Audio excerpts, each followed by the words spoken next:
Good morning. চলে এলাম রান্নাঘরে। আশা করি তোমরা সবাই ভালো আছো। আমি বেশ ভালো আছি। পুজো সারা হয়ে গেছে, এরপর অল্প চা আছে, ওটা বিস্কুট দিয়ে খেয়ে আমি রান্নাটা তাড়াতাড়ি চাপিয়ে দেব। তো বন্ধুরা দেখো, আজকে আমি শিম ভাজাটা কিভাবে বানিয়ে নিচ্ছি। কালকে রাত্রিবেলায় শিমগুলো কুচি কুচি করে কেটে রেখে দিয়েছি, ভালো করে 2-3 বার করে ধুয়ে নিয়েছি। এরপর কড়াই দিয়ে দিলাম সর্ষের তেল। সর্ষের তেল ছাড়া তো রান্নাই হবেই না, তো আমি তো সর্ষের তেলেই সব কিছু রান্না করি। আর দিয়ে দিলাম অল্প একটু পাঁচফোড়ন। পাঁচফোড়নটা দেওয়ার পরে একটু হলুদ গুঁড়ো দিয়ে শিমগুলো দিয়ে দেব। আজ হচ্ছে মঙ্গলবার, আজকে পুরো নিরামিষ খাবো। আর আজকে আমি 24 তলায় চলে যাব। 24 আজকে হচ্ছে দ্বিতীয় দিন।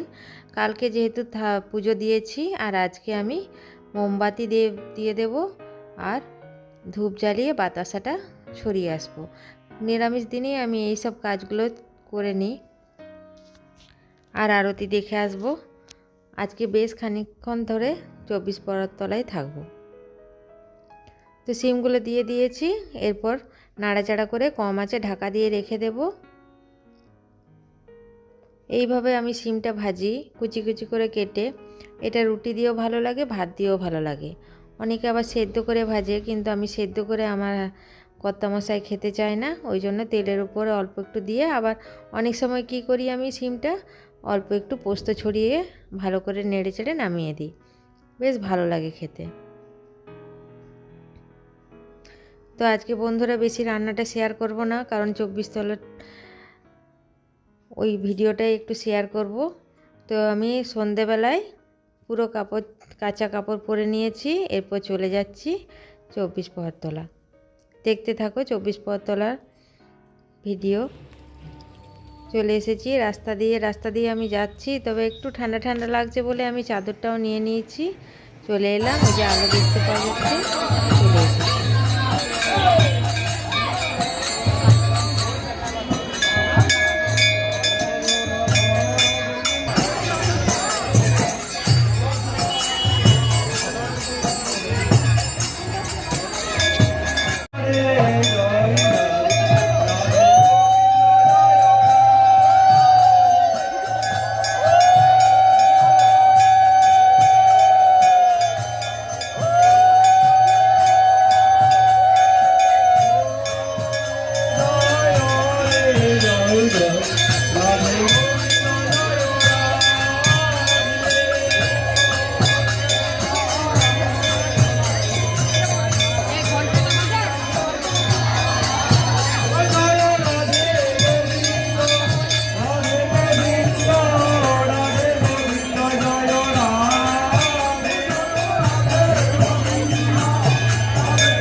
আবার